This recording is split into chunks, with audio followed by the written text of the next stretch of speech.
Billions of people around the world have been infected by the virus.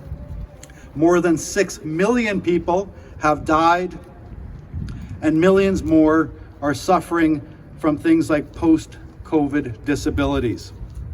Here in Alberta, the second anniversary has been made more poignant because it corresponds with another grim milestone. Just yesterday, we passed 4,000 COVID deaths in this province. More than half of those people died after our Premier declared that our province was open for summer last June. This bitter anniversary also comes at the same time that governments around the world, around our country, and right here in Alberta have been eliminating the very COVID protections and measures that have protected our citizens, and at the same time that many of those very same leaders have been dismissing experts and ridiculing citizens who say that these steps are premature and reckless.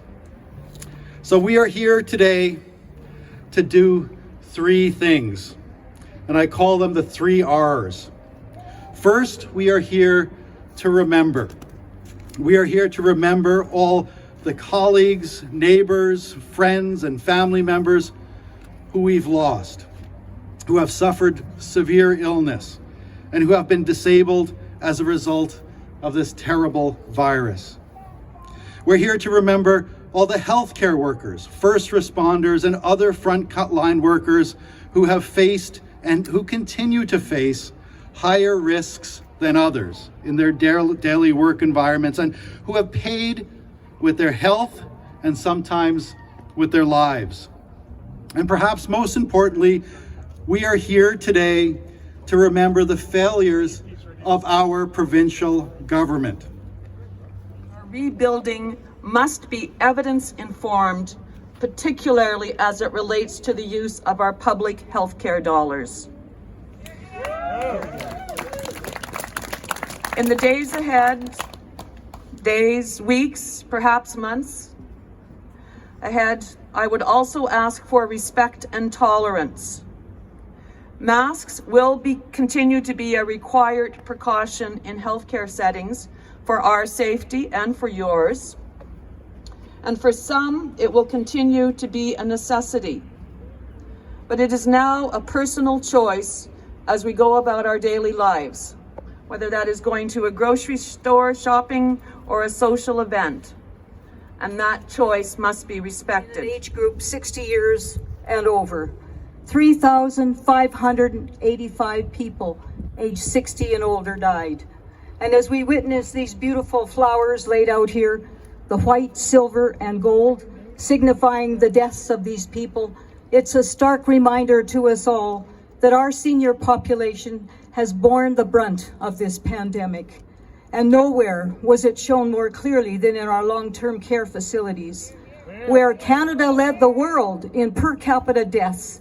In June of 2020, in the beginning of the pandemic and before the COVID vaccine rollout, 81% of all COVID deaths took place in these facilities, almost double the average of 42% for the other OECD countries.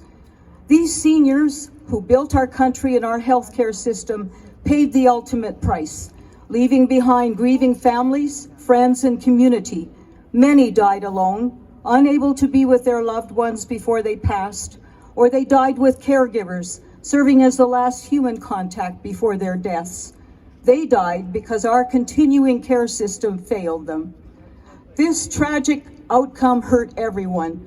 The seniors who lost their lives, the families who lost their loved ones, and the caregivers who did their best under the worst of circumstances, overworked, understaffed, and underpaid. Our continuing care system exposed the many cracks formed over decades of privatization and cost-cutting. Rekindle my flame, Spirit of the rain, fill my dry and deep recesses. Spirit of the land, raise me again. Again? Yeah. Okay. Spirit of the wind, breathe